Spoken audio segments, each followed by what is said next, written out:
So today we're going to be going through the alarm test module. That has a variety of different applications for doing smoke and carbon monoxide alarm testing, as well as generating statistical reports for it.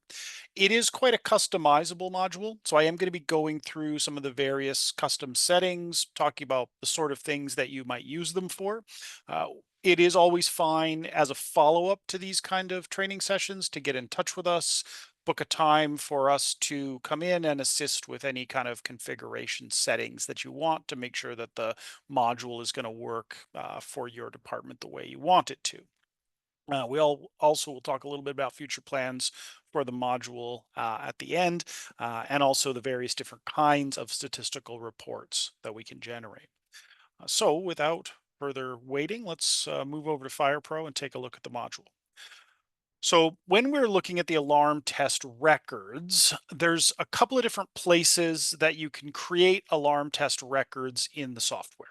So one of them is on the property records themselves. If we look for any property record, we can look at that file. Under the inspections tab, there's an alarm tests tab. So you can manually create alarm tests for that property record from here if you want to. A green plus button will create a new alarm test record. Likewise, if you are in the property or the alarm test module itself, very similar to things like incident reports, if I go into alarm tests and create a new alarm test record, it will ask me to search for an address. And if I create an address or alarm test on that address, that works basically exactly the same way as going into the property and manually creating the alarm test. The other way that you might create an alarm test is you can actually create alarm tests that are directly attached to incident reports. So if you have an incident report that is attached to a specific property record, so we can see in this case that this incident report is attached to a property file, what we can do is in the alarm tests tab of that incident report, we can create an alarm test record as well, and this will automatically attach that alarm test record directly to the property that this incident's related to. So it creates a combined history of alarm test checks on that particular property record. If we're dealing with an incident that is not attached to a property or is attached to a non-property record, those alarm tests will be accessible in the alarm test module. They will be something that you can look at from the incident report, but they won't necessarily show up anywhere else on there. But those are usually fine places to track them down as well. So there's several different places here where we can go ahead and create an alarm test report. Now, when we are building alarm test reports, one of the important things that we want to document is who actually performed the alarm test. There are up to 3 different officers that can be attached to each different alarm test record.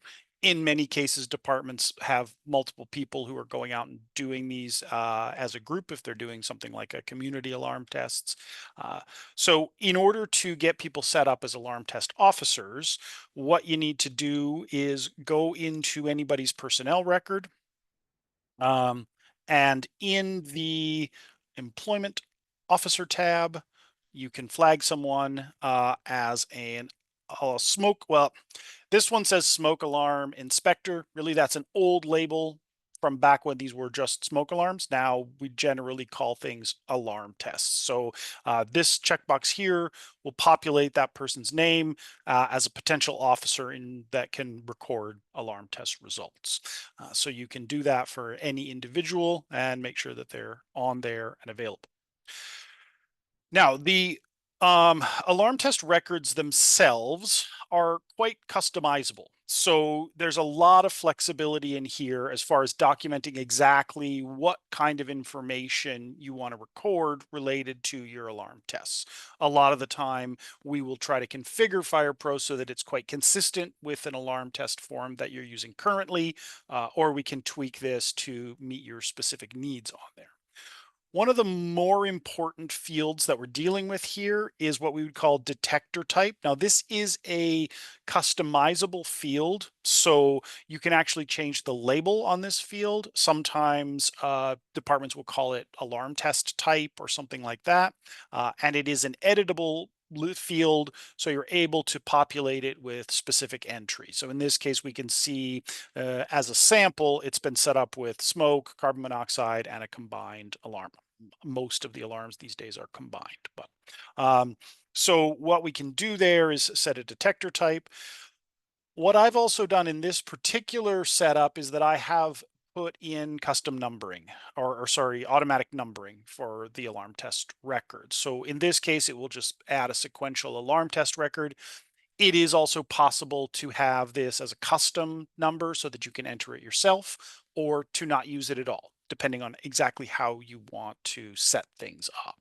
Um, so that tends to be the detector type, how you deal with the numbering, and the officers tends to be sort of the basic infrastructure that sits underneath these records when you're building them. Um, what we'll do now is take a quick look at the various different custom settings that are available in this module, just so we can have a talk about what you might do with this stuff and where you find it. Uh, so in the custom settings module of FirePro, there's a tab called alarm tests where you can configure exactly how your alarm test module looks and how those records show up. So we have the option for determining how we set and use alarm test numbers. Um, we have the ability to relabel that detector type list, so you can modify exactly how that first list shows up. We can also see that there's a fair number of custom titles for numbers. So these allow you to create number fields that have specific labels. There's a custom checkbox, which is usually for yes, no questions. And so yes, no questions would often be like detector on every level or commercial property or something like that. The custom checkbox is a searchable field by default. So if there are different kinds of alarm tests that you want to run different statistical reports on, using the custom checkbox can be a really good way to quickly differentiate those so you can easily filter them in and out. You can see we've got a variety of custom titles for numbers. We also have a custom title for an amount field. In some cases, departments might be issuing fines or at least documenting that there is a fine. This is often a field that's going to be used for that, for a fine amount if you're documenting something like that. We also have custom titles for various different types of lists. So lists are used when there is potentially several different choices, but only one of them is going to apply. And these are all going to be customizable, so you can populate them yourself, or we can help you populate them. We also have a date field in here. In this case, the custom field is last inspection date, which can be used to populate a relabelable date. Finally, the module does have the capability to generate reminders associated with the system. So I'll show you where that reminder pops in. Often it's going to be used if the department wants to get a specific notification that they need to go back or that they want to go back to do a specific follow-up. And there's actually a couple of different types of follow-up options that we can look at here. So those are all sort of the standard customization settings. Often those are going to be tweaked for specific department requirements based on what they're looking for in terms of that form. So if we go back and generate an alarm test record directly through the alarm test module, we can sort of see the application of how a lot of those custom settings are going to look and work here. So we can see that we're dealing with, in this case, our detector type, which is our renamable list. We can put in our date for when we actually did this inspection. Now, when I set up that custom reminder for this particular module, I set it as alarm reinspection and I put a 2-year time period on it. So I'm actually going to put this one for 2022 so we can see this a little more clearly, and go with say November 11th. So what this is going to do is generate a reminder automatically in FirePro for you, and we'll kind of go on from there. Now, the custom checkbox appears here. This is again a yes no kind of option. And then you can assign these alarm tests to specific stations. This will often be something that you get set automatically based on the user that's putting these in, or potentially the property record that the alarm test is attached to, if the property record has a station assigned to it. Another piece of information that alarm test records get, which you can use, is a piece of information called geographic area or geo area. So if I look at the property record that the alarm test is attached to, those alarm tests can be attached to specific geographic areas. And these are what we think of as an inherited value, which means that any record that's attached to this property record automatically gets assigned to this geo area. And this becomes something that we can use for searching, for generating reports. So for example, if I had a variety of different smaller villages or sub areas within my larger fire protection area that I want to be able to quickly run reports on, I just assign those to the property records, and then the alarms automatically get them, and you can search for alarms based on specific smaller geographic areas. So we'll take a look at that when we play around on the reporting side, but that's a piece of information that is available for use that isn't something that you have to manually set on the alarm test. So in this section, we can see that there's a whole variety of time fields that we've or of number fields that we've put on. Again, because these are all customizable names, they're not always going to be something that you are using. We can see we've got a couple of other number fields that I just populated, so you can see where they go. Our custom amount field, our custom date field. So we can put that information in. We also have the custom lists. So again, we can see various different options. These are all customizable entries. So they're not necessarily ones that you might potentially using or use yourselves, but just to give some examples of what those look like. This module also has what we call a custom pick many list. And this is a really handy tool because it allows you to manually create a bunch of other things that you might be indicating on this report that you can just tick off as many of them as you want. So for example, they had a home safety plan. There was an alarm on every level. Their bedroom door was staying closed. They know how to use the extinguisher and have one, but there are candles in the home, for example. So I can just pick those, and again, customizable, so you can add as many entries to this pick many list as you want to use. So in this case, what I'll do is save this record, and then we can go and look at some of the various different options for generating statistical reports off of this stuff. So when I'm searching for alarm test records, and every alarm test that you enter, regardless of whether it's attached to a property or attached to an incident, is going to automatically flow back into this master list of all your alarm tests. And that will even display ones that are attached to incidents that don't have a property. And so I can do things like search for specific time periods on here, like many list windows in FirePro. In fact, like every single list window in FirePro, this is customizable. So I can add a variety of different columns to this, save my templates as I normally would. And I have a number of different ways that I can search for these inspection records. One way is that I can search by various different occupancies. So I can search in this case by occupancy groups, by occupancy subgroups, or for a single occupancy type.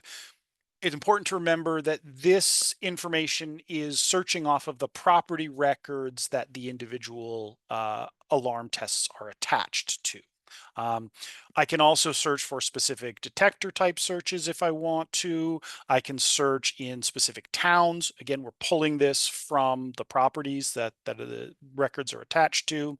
I can search by geographic area. So if I have a specific geo area that I just want to quickly search for, I can say, show me everything that occurred in this geographic area, which can allow me to pull stats for smaller units than just big town records or something like that. And I can also filter by custom checkbox. So say I had commercial fire alarm inspections and residential fire alarm inspections, I could just create a custom checkbox for commercial inspections, tick it off, and quickly do the search for just that particular type of alarm test.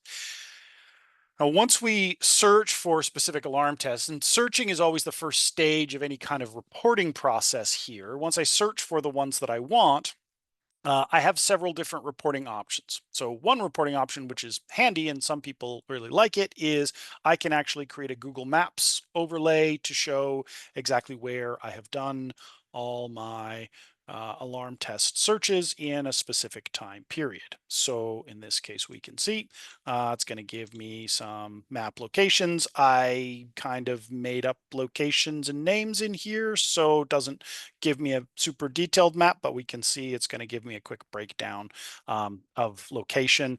Obviously, most of the time you'd be using your own addresses in your fire protection area, so you'd get a much more zoomed in detailed map.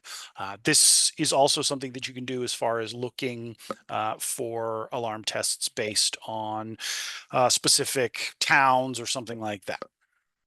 We also have a couple of reports. The alarm test details report is going to essentially print out this report, which is a detailed printout report.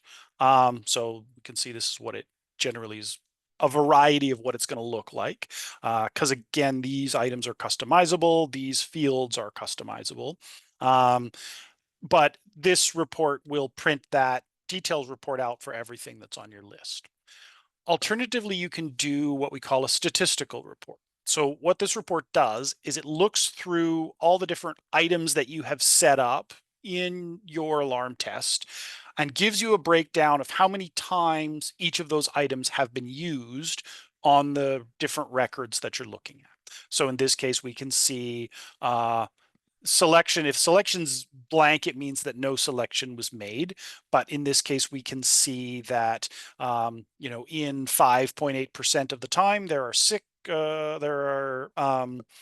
six alarms. In 23% of the time, there are 2 alarms in the home. We can see that 11% of the time we provided 1 alarm. We can see how many times we provided batteries, what percentage of the time there were various different inoperable numbers of alarms.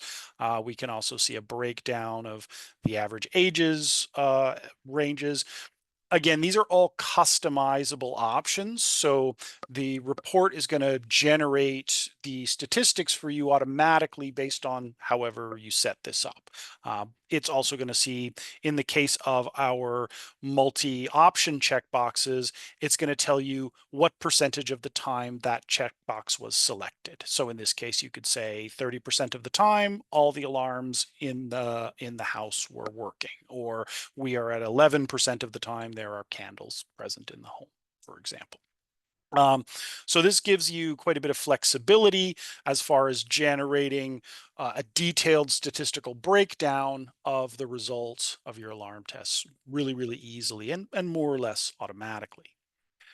There are a couple other places that you can pull information about these alarm tests. So one of them, which can be quite useful, is in the properties module. And I'll just do a quick reset on this. In the properties module, there is a search tab under properties called other.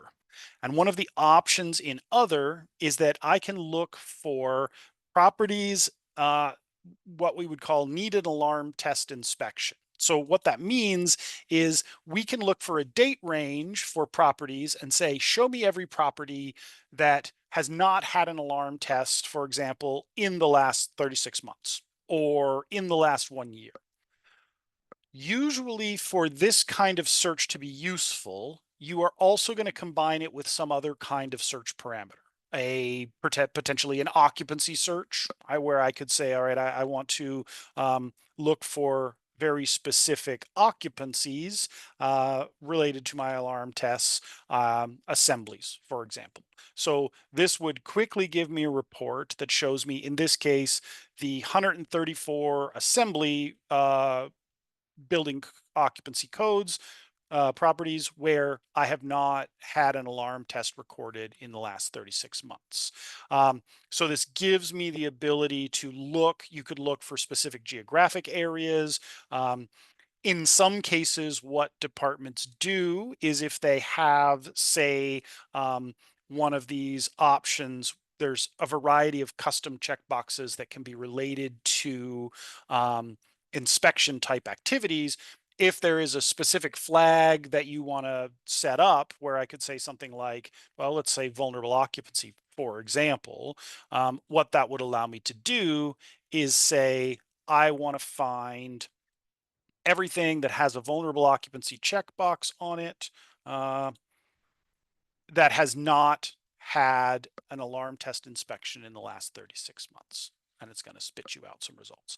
You can also use this kind of information and save a search for yourself. So we could simply put this in as oh, that's a template. I don't want to do a template. I can save a search, call it recent alarm tests, or on alarm history. And once I save that, I can pop back in at some other point and quickly pull that particular saved search to see a quick update on exactly where the situation is. So the system's going to allow you to do that in quite a bit of detail if you want to. Another thing that the module will do automatically is, if you have identified that you want a reminder from this module, it will generate reminders in the reminder module. And these reminders will appear under whatever title you gave that reminder. So in this case, I set up an alarm test reinspection, and it's going to show me that there is an alarm test reinspection done or required for November 1st for that particular item. So this can generate relatively automatically and can be nice if you want to get notified that you want to go back and do alarm tests at a specific address, say once a year, twice a year, something like that. So the module is quite customizable, and as I said, we often will work with departments directly to set up exactly how they want that to work. What we are going to be looking at doing in the near future, if people are interested in it, is setting up what we would call a web form for this, which would allow people to use their phones or a department iPad to enter alarm test results and have them sync back to the system. So that's something we're looking at going forward if there's some appetite for it. So this is the point in the meeting where I will usually take a pause and ask if people have specific questions. So